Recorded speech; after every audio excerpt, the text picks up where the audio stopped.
The morning started like any other on Earth, with people going to work, children running to school, and news anchors reading headlines about politics and weather, but then without warning, every television screen, every phone, and every billboard went black for a second, and came back, showing the same image, a huge dark object floating in space so close to Earth that even the smallest telescopes could see it. Its surface was covered in strange silver patterns that glowed like liquid light, and it was shaped like a giant arrow pointing straight at the planet. People froze in their homes and in the streets, traffic stopped, and even birds seemed to pause in the air as a deep, unnatural hum rolled across the sky. Then a voice spoke in a tone so dramatic it sounded like a bad movie villain, and it said, "Humans, this is Supreme Lord Varg of the Infinite Empire. Surrender your planet within 24 hours or face the most terrible weapon in the galaxy." The problem was, the voice was so strange that it almost squeaked at the end of every sentence, like someone stepping on a rubber toy, and instead of sending fear, it made people stare at each other with disbelief. A woman in Chicago burst out laughing during the live broadcast, and the clip went viral within minutes. Soon millions were watching it again and again on social media, some even adding sound effects and music to make it funnier. The alien leader continued his speech, but he kept mispronouncing names, calling the United States the United States of America and Canada as can of dough, and this only made things worse for him because the more he tried to sound threatening, the more people laughed. Memes exploded across the internet with pictures of the alien ship, edited to look like a giant party balloon, and hashtags like Varg the Clown started trending. The military leaders of Earth were trying to keep the situation serious, holding emergency meetings with scientists and world leaders, but every time they played the alien transmission, someone would smirk or chuckle, and the tension in the room would break in orbit. The alien fleet moved into formation, black ships shaped like spears and blades surrounding the massive flagship. Each ship radiated a faint green glow that pulsed like a heartbeat, and from the ground you could see streaks of light sliding across the night sky as if stars were moving. The news channels called it the largest invasion force ever seen in history. Yet the people watching at home were making videos adding cartoon sound effects to the alien warships. Meanwhile, Supreme Lord Varg sat on his throne in the center of the flagship, looking at the human reaction feed with growing confusion. His aides told him the laughter was a sign of nervousness and that the humans were close to surrender. But deep inside, he wondered why they were sharing jokes and making silly songs about his arrival in the streets of New York. A crowd gathered looking up at the sky where the alien ships now blocked out part of the sun. Children were pointing and asking if it was a movie. Some thought it was a marketing stunt for a new sci-fi film, and a group of college students projected a huge smiley face emoji onto a nearby building, pointing it toward the sky as if mocking the aliens. Governments across the world tried to send formal diplomatic messages, but the replies from the alien fleet were only more threats spoken in that same squeaky, dramatic voice, and every new broadcast became instant comedy gold for the internet. The countdown had begun 24 hours before the so-called terrible weapon would be unleashed, and still people could not take it seriously. In Los Angeles, a late-night show aired a skit where an actor dressed as Varg tried to order fast food and failed to pronounce cheeseburger. While in London, comedians held a live stream pretending to negotiate peace by offering the aliens a lifetime supply of rubber chickens. The aliens mistook this for some strange Earth tribute and accepted it as a sign of fear all across the planet. Two emotions were spreading side by side, amusement and curiosity, because while people were laughing, they also could not stop wondering what this terrible weapon really was, and if it would be as ridiculous as its owner. The sky remained heavy with the shadow of alien ships, their lights moving like silent watchers above, but below on Earth, the mood was not of panic, it was of anticipation as billions waited to see if the greatest threat in the galaxy would turn out to be the greatest joke in human history. The 24 hours moved faster than anyone expected, and the whole world had its eyes glued to screens as the alien mothership prepared to fire. Its so-called most terrible weapon in the galaxy, the massive flagship hung over the planet like a dark mountain in the sky, and at its center, a long cylinder began to rotate, glowing brighter and brighter with a strange blue light that shimmered. Like soap bubbles in the sun, people in cities gathered on rooftops to watch, while news channels broadcast the event with dramatic music. Some commentators tried to sound serious, but you could hear the amusement in their voices and in online chat rooms. People were placing bets on what the weapon would do. Some guessed it would turn the oceans into boiling clouds. Some thought it might freeze entire continents, but many joked that it would probably shoot confetti or glitter. Supreme Lord Varg stood on his throne platform, raising his three-fingered hand to signal the firing sequence. Alien officers shouted commands in a language that sounded like a mix between animal growls and someone gargling water the giant cannon on the motherships. Belly began to hum louder and louder until it felt like the air on Earth was vibrating, and then with a dramatic burst of light, the weapon discharged a long beam of shimmering blue energy that raced toward the planet.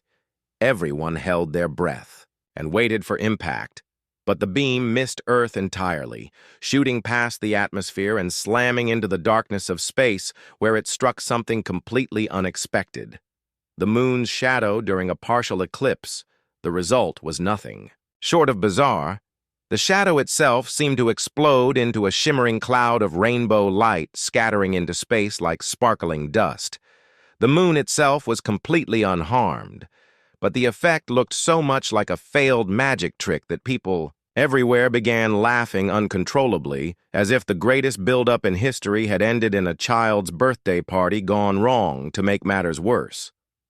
The weapon's discharge sound was nothing like the deep thunder everyone expected it was. A high-pitched whoop, followed by a loud boink, like someone had hit a metal drum with a rubber mallet. Within minutes, the internet renamed it the Galactic Whoopee Cushion, and thousands of remixes popped up online, mixing the firing noise into dance tracks, and comedy sketches on the flagship Varg's face turned a darker shade of green as his officers looked away in embarrassment. One junior officer suggested they pretend it was only a warning shot, but Varg refused, insisting that humans had merely been lucky. The weapon's calibration had been slightly off. The human military now realized the aliens might not be as dangerous as they seemed, but still, they stayed cautious, ready for a ground assault in the streets. People continued celebrating the weapon's failure. Some cities even threw spontaneous parties, blasting music and projecting memes onto skyscrapers. This strange reaction completely confused the alien fleet, who expected panic and chaos. Instead, they saw humans dancing, laughing, and singing as if the invasion was a holiday. Varg decided that if his weapon could not break human spirits, then a direct invasion would. He ordered his fleet to descend to the planet, deploying troop carriers to major cities. Across the globe, the dropships were enormous black and silver vessels shaped like arrowheads, and they descended through the clouds with glowing trails behind them. The sight was dramatic enough to make the news anchors gasp, but in New York, where one of the first dropships landed, people still gathered around like they were watching a street parade. The ship's hatch opened and tall, armored alien soldiers marched out holding energy rifles. Their armor was jagged black with glowing red symbols, and their helmets had narrow slits for eyes. The lead soldier stepped forward and began delivering a speech in a booming voice about the glory of the infinite empire and the inevitable enslavement of humanity. But before he could finish, a street performer who had been playing music nearby suddenly began imitating the alien's stiff walk and deep voice, adding nonsense words that sounded like their language. The crowd roared with laughter, some filming the moment and streaming it live to millions. The alien soldier froze, unsure whether to shoot or keep speaking. Their translator devices picked up the laughter and translated it as a war cry, meaning the humans were declaring battle without fear. The soldier backed up a step clearly, rattled, while more humans in the crowd joined in, mocking their posture and voice. The situation grew so confusing that the alien commander called for a retreat to the dropship to report to Varg what they had just witnessed. Meanwhile, across the planet, similar scenes played out, alien troops landing only to be met with laughter, cheers, and bizarre human behavior. In one city, a group of kids gave the soldiers balloon animals. In another, someone tried to sell them hot dogs. In yet another place, people broke into a flash mob dance around the troops the aliens were used to, enemies who cried, begged, or surrendered. They had never faced a world where the first response to invasion was comedy, and they could not understand how to fight it above. The planet Varg watched these events unfold with growing unease. For the first time in his career, he began to wonder if conquering Earth would be harder than he ever imagined. In the city of New York, the alien dropship that had retreated earlier came back again, this time with more troops and an officer wearing heavier armor covered in bright golden marks that shimmered under the sunlight they clearly wanted to show authority. The officer stepped forward holding a long staff that glowed with a red crystal at its tip, and he began another grand speech about the power of the infinite empire, how no world had ever resisted them, how all civilizations had fallen under their control. But the problem was his translator device was slightly damaged and kept mixing random human words into his sentences. So instead of saying, "We will enslave your planet," he said, "We will sandwich your planet." And instead of declaring, "We will destroy your armies," he announced, "We will enjoy your armies." The crowd of humans who had gathered in Times Square burst into laughter, some falling to their knees from how ridiculous it sounded. One street vendor even shouted, "Hey, if you are going to sandwich our planet, make sure to add extra cheese." The alien officer's glowing crystal began to flicker as if sensing his growing frustration, and he slammed the staff onto the ground, sending a small shockwave through the street. But even that backfired when it knocked over a hot dog cart, which rolled downhill, spilling food everywhere. The humans cheered like it was part of a street performance. Cameras from every angle streamed the scene to billions of viewers around the world. And the more the humans laughed, the more unsettled the aliens became. The golden-marked officer ordered his soldiers to advance and surround the crowd. But instead of fear, he saw more humans stepping forward, making faces imitating alien speech, and even attempting to mimic the strange hunched walk the aliens had. Because of their armor, the translator devices kept spitting out nonsense, mixing threats with absurd phrases. So one alien accidentally said, "Surrender, or we will tickle your mountains," while another declared, "Your rivers belong to our sandwiches," and this only made the humans laugh harder above in the mothership. Supreme Lord Varg stared at the live feed with wide eyes. His second-in-command nervously explained that human morale was impossible to break, and that perhaps this laughter was a form of psychological warfare, but Varg refused to believe that a species so unafraid could exist. His empire had crushed hundreds of planets, and every time the enemy had been terrified. By their presence here, however, even their most elite soldiers were being mocked on the streets and filmed for entertainment in other cities. The same madness was happening in Tokyo. An alien patrol tried to march through the streets, only to be met with dozens of comedians holding signs with alien puns in Paris. Alien drones tried to patrol the skies, but were chased by children flying kites shaped like the aliens' faces in Rio de Janeiro. Alien troops landed near a beach and were met with people offering them sunglasses and ice cream as if they were tourists. The alien high command became more paranoid each hour, believing that humans were either hiding an advanced mind control weapon or had trained their people for generations. To resist fear through relentless humor, Varg called an emergency meeting in the Grand War Chamber, a huge hall lined with holograms of conquered worlds. He demanded a plan to counter human laughter, but every suggestion from his officers sounded weak. One said they could block all human communications, but another reminded them humans might just laugh even more in person without the internet. Another suggested firing the terrible weapon again, but Varg knew one more failure would destroy his authority entirely down on Earth. The humans, sensing that the aliens were confused, only increased their antics in New York. The same street performer who had mocked the first soldier now returned wearing a homemade alien costume with oversized rubber gloves and glowing Christmas lights strapped to his chest. He pretended to challenge the alien commander to a dance battle, and to the shock of everyone, one of the younger alien soldiers actually accepted, perhaps thinking it was an honor.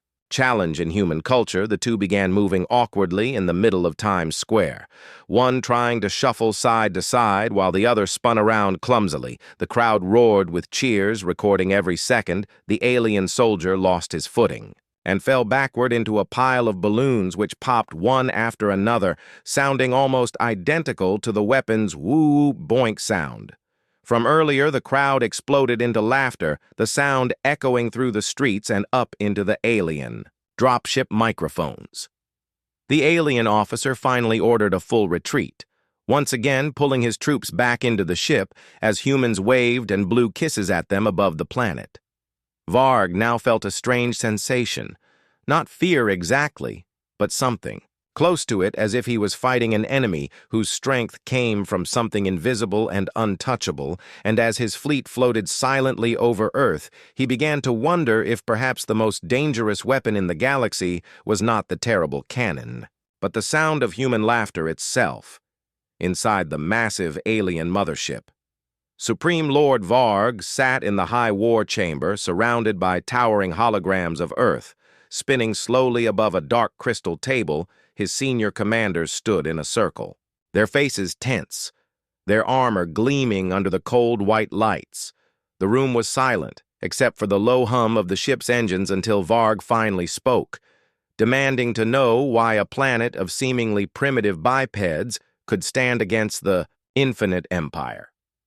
Without fear, one commander stepped forward and explained in a careful voice that in human culture, laughter was not only a sign of amusement, but also a sign of courage and defiance, that humans had a long history of making jokes. Even during terrible events, they showed ancient recordings of soldiers in muddy trenches smiling and telling stories of astronauts laughing while floating in the darkness of space, of comedians making jokes in cities hit by disaster.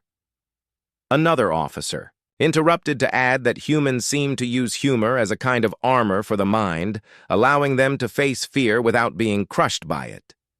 Varg frowned deeply, for in his empire, laughter during war was almost never heard. And when it was, it meant the warrior was so confident of victory that they could not be touched by fear. The thought that every human on the planet laughed so easily made it seem as if Earth was filled with battle-hardened veterans who had never known defeat one younger. Officers suggested perhaps the humans were not strong but insane. Yet another officer argued that insanity on a planetary scale was in itself a form of terrifying strength. If they could not be reasoned with and could not be frightened, then how could they be conquered? Varg rose from his throne and walked toward the window of the chamber, looking out at the blue and green sphere below. He saw the thin white lines of clouds swirling and the glitter of cities shining like tiny stars against the night side of the planet. But what struck him most were the live images on the screens in front of him, scenes from every major city where alien troops had landed and failed. New York still echoed with laughter. Tokyo's streets glowed with neon signs mocking the empire. Paris had banners strung between buildings with playful caricatures of Varg's face wearing a clown nose. Even in the rural areas, humans gathered in fields to make giant smiling faces out of crops so that from the air the aliens would see the grins staring back at them in one small town. The aliens tried to stage a fear campaign projecting giant holograms of their warlords over the skyline, but within minutes humans had turned the same holograms into silly dance animations by hacking the signal. The Empire's soldiers, who had never experienced such resistance without violence, began to whisper among themselves, wondering if maybe their enemies truly possessed a hidden power. A veteran general leaned toward Varg and said in a low voice, "My lord, perhaps they have something we do not understand, a weapon of the mind or the heart, something older than our empire. Varg considered this possibility, his clawed fingers tapping against the crystal table. The more he thought, the more he felt an unease in his chest, a rare emotion for a ruler who had never once doubted victory in all his conquests. He ordered a complete review of human history, culture, and behavior, demanding to know if any other species in the galaxy had shown similar traits. The analysts returned hours later with an answer: no species had ever used humor as a primary weapon of resistance in the archives of the Infinite Empire. Every planet had fallen either to fear starvation or brute force. Never had laughter been the tool of survival. The more they studied, the more they saw patterns. Humans laughed in the face of danger, laughed when hurt, laughed when surrounded. Their comedians were as famous as their warriors, and their stories always mixed tragedy with jokes. Varg stared at the data, trying to decide if this made humans a weaker target or the most dangerous he had ever faced, because while his weapons could destroy armies and his fleets could burn cities, there was no technology in his empire capable of silencing the sound of 1 billion people laughing in unison outside the chamber. The fleet floated silently above Earth, its weapons still armed but unused for the first time in the campaign. No new orders were given. The soldiers whispered in the corridors of the ship, wondering if their mission would be abandoned, and somewhere deep inside Varg's mind, a thought began to grow that perhaps conquest was not the only way to deal with this strange world below. Perhaps retreat was the wiser path, but to retreat from a planet that laughed in his face would mean shame, and yet to stay would mean. The alien fleet hung in the upper atmosphere like a silent storm waiting to break, but inside the flagship the mood was heavy. Supreme Lord Varg paced across the polished black floor of the war chamber, his eyes fixed on the endless stream of human broadcasts showing street parties, comedy shows, and memes about the invasion.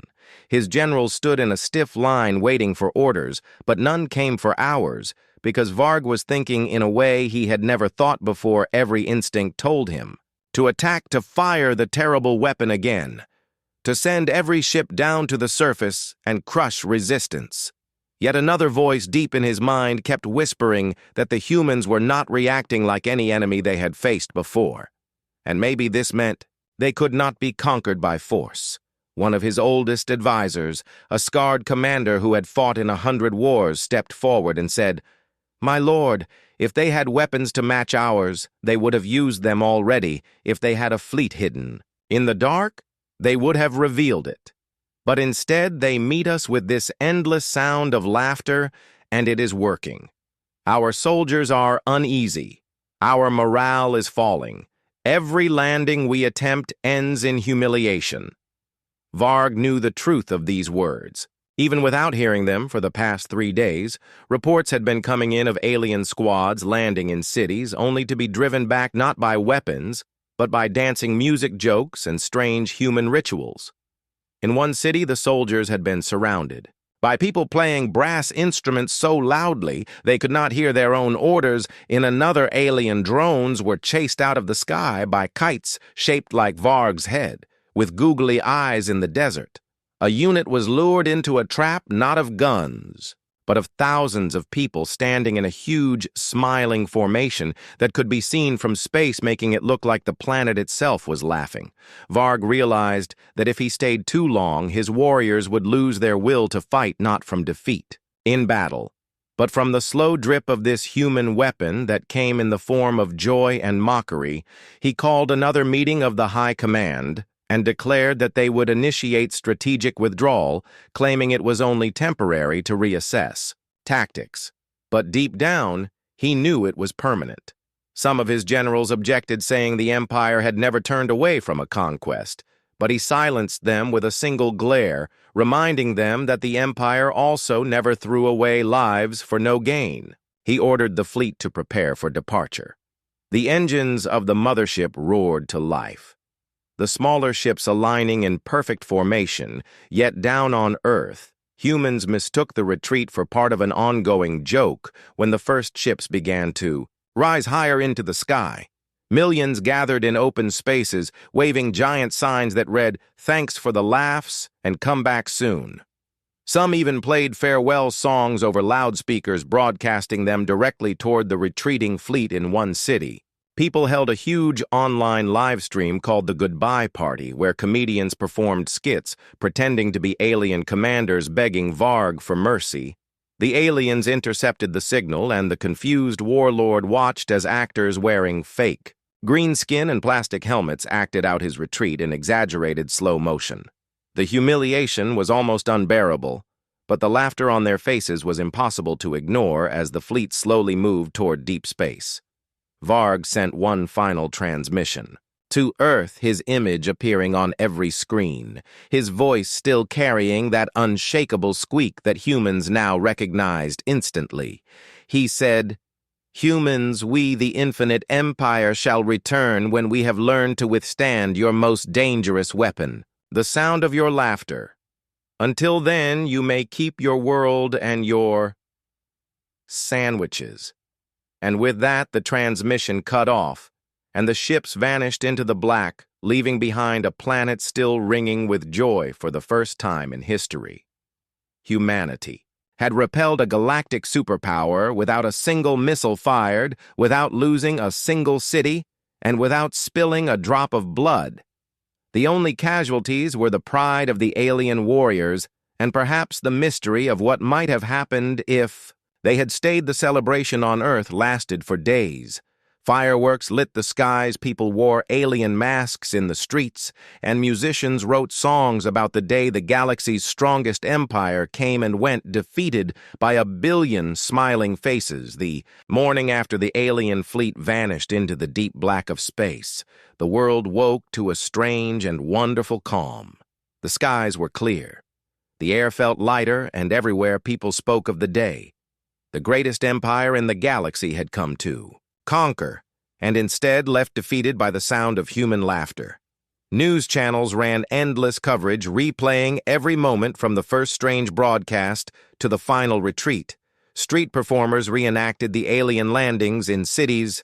Comedians filled theaters with new material about Supreme Lord Varg and his impossible squeaky-voiced children in playgrounds pretended to be alien soldiers trying to pronounce Earth's country names and failing just as badly as the real ones had in schools. Teachers told the story not as a battle, but as a lesson in how courage could look different than anyone expected. Governments around the world declared a new holiday called Intergalactic Joke Day, to be celebrated every year with parades, music. And open-air comedy shows artists painted huge murals of laughing faces on the sides of buildings, some showing humans, some showing exaggerated cartoon versions of Varg scientists. Meanwhile, debated how the laughter had affected the aliens. Some argued it was cultural misunderstanding.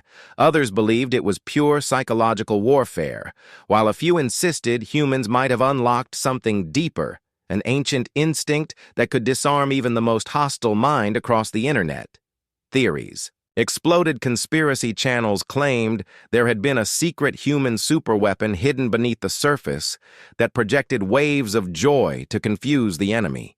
Others said the aliens had planned the whole thing as part of a galactic reality show, and Earth had unknowingly been the stage, but most people did not care about the truth. They were too busy enjoying the story. They would tell their grandchildren about the day the galaxy's strongest warriors were sent home, giggling far away on the other side of the stars, deep within the territory of the infinite empire.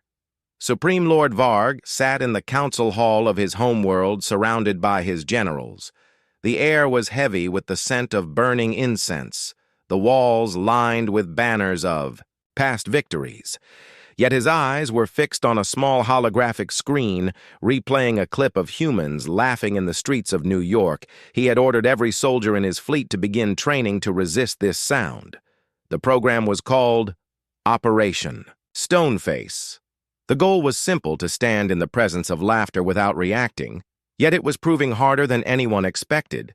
The soldiers could hold firm against human weapons, against explosions, against storms, but when shown even a short, human comedy clip, many began to twitch, shake, and finally burst into uncontrollable chuckles.